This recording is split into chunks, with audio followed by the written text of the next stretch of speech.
Баршаңызға сәлем, каналыма қош келдіңіздер. Бүгін сіздермен ерекше қара құмықтан, яғни гречкадан котлет жасайтын боламыз. Жасалу жолы өте оңай, еттен ешқандай айырмашылық жоқ, өте дәмді котлеттерді бірге жасайтын боламыз.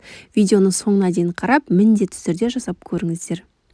Бізге ең бірінші гречка қажет болады. 300 грамм гречканы жақсылап жуып тазалап аламыз, және де суға салып пісіріп аламыз.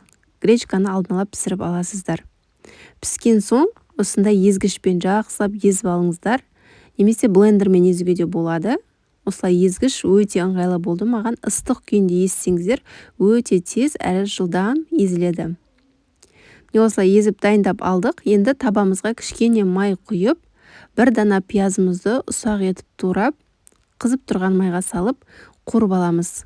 Кішкене сарғыш түске енгеннен кейін үккіштен өткізілген сәбізімізді, яғни тағы да бір дана сәбіз қажет болады. Үккіштен өткізіп, оны да салып, көп қуырмаймыз, кішкене сарғайғанға дейін қуырып алсаңыздар жеткілікті. Сәбіз бен пиязды қуырып аламыз. Енді жаңа дайын болған осы гречканың үстіне 3 дана жұмыртқаны араластырып саламыз. 300 граммға 3 дана жұмыртқа, және де қуырылып алған жаңағы сәбіздерімізді, және де 3 ас қасық қаймақ. Кез келген қаймақ жарайды. Менше 20% қаймақ, 15-20% қаймақтар пайдалансаңыздар болады.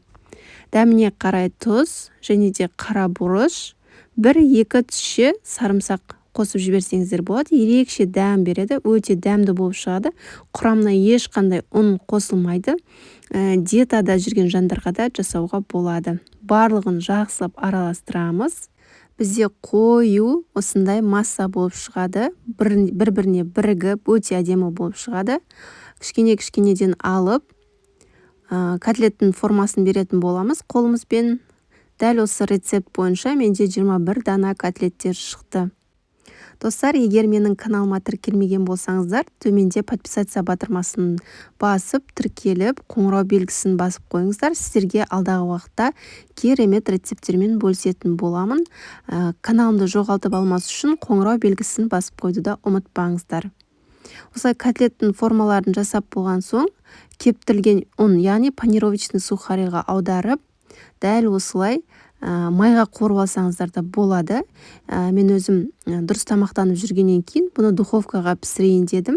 Духовкаға осылай пергаментный бумаганың үстіне қойып, барлығын дайындап аламыз. Мына жерде менде 2 данасына панировочный сухари қоспадым. Дұрыс тамақтанып жүргеннен кейін екеуіне қоспай жасадым. Қалай шығады жасап көрейін деп. Ал қалғанын осылай кішкене май ойып, қып-қызыл етіп, екі бетін қызартып қуырып алдым.